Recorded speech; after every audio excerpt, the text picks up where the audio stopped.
President Trump and his advisor, Elon Musk, are continuing to push their efforts to shrink the federal government.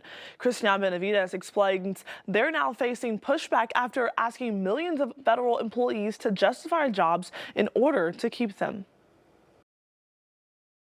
In an email Saturday announced first by Elon Musk with a post on X, federal workers were given until Monday to explain what they got done last week or risk losing their jobs. Only hours earlier, President Trump wrote online he wanted Musk to get more aggressive with federal cuts. Republican Utah Senator John Curtis said while he agreed with cutting spending, if I could say one thing to Elon Musk, it's like, please put a dose of compassion in this. These are real people. These are real lives. These are mortgages. It's a false narrative to say we have to cut and you have to be cruel to do it as well. The threat by Musk prompted backlash by unions representing federal workers, and at least 2 federal agencies told their employees to disregard the email.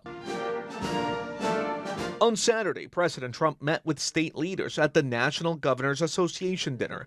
He's seeking their support to carry out his mass deportation plans. We also want your assistance on public safety, especially removing foreign terrorist organizations from America, removing some really bad guys and bad people from America, and we're going to get them out for you. On Sunday, CBS News learned that the Trump administration is preparing to bring back Title 42, which would allow border officials to quickly deport migrants seeking asylum at the border over what the U.S. calls public health risks. Christian Benavides, CBS News. Hostage exchanges continue this weekend as part of the Israel-Hamas ceasefire deal. 6 Israeli hostages were released yesterday. They're the final 6 hostages scheduled to be released as part of the ceasefire. Israel was also set to release hundreds of Palestinians today, but delayed the move after raising concerns about the condition of Israeli hostages. Tonight in Germany, voters cast their ballots in an election that's expected to reshape the country's political landscape. The country's current chancellor conceded defeat today, with opposition leader Friedrich Merz now expected to take the role when the final vote totals are released. However, it's unlikely any single part have outright majority, with the far-right Alternative for Germany party picking up several seats today. Pope Francis remains in critical condition tonight at a hospital in Rome after concerns he may be experiencing kidney failure. The Vatican released a statement today describing him as alert after blood tests showed he was experiencing initial kidney failure, but believes the issue is now under control. The health issue is just the latest for Francis, who is 88 years old and has been hospitalized for 10 days now with pneumonia. New York Cardinal Timothy Dolan spoke with reporters about what he's been told by the Vatican. We do worry about him. He's been extraordinarily realistic about his own health. He knows that. He said, he said, please tell the people to pray with me and for me. Please tell them I'm comfortable and I love him.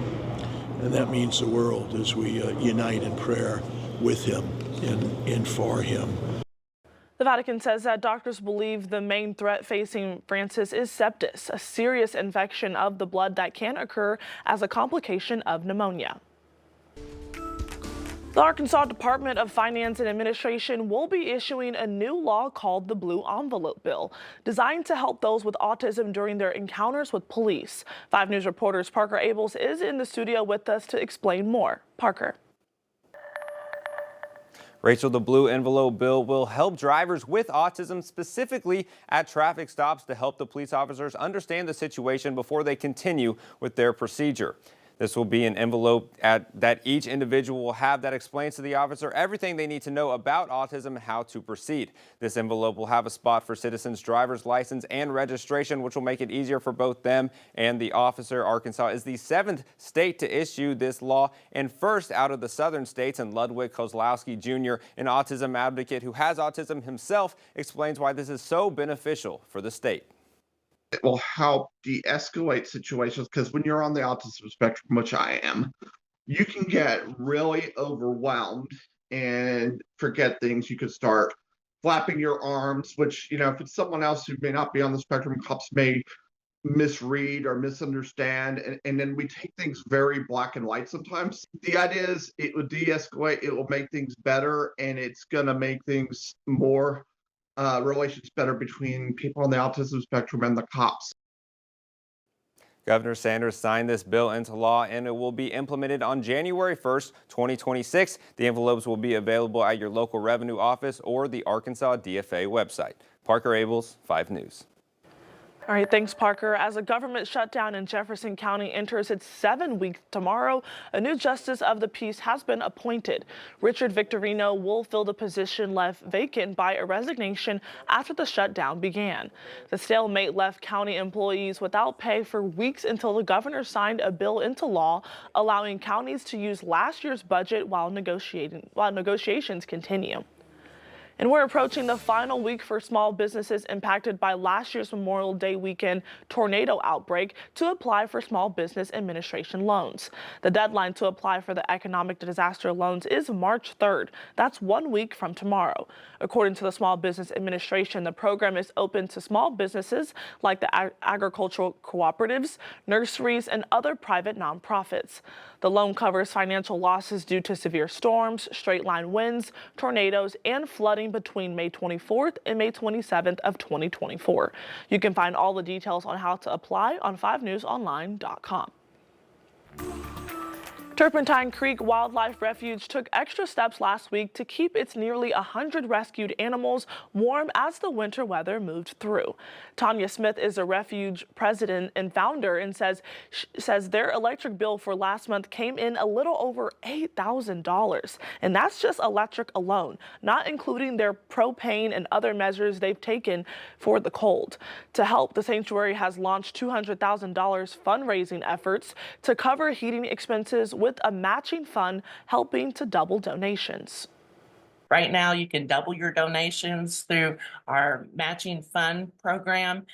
We do have a $100,000 match that was gracefully put up by some of our donors, the Gooches.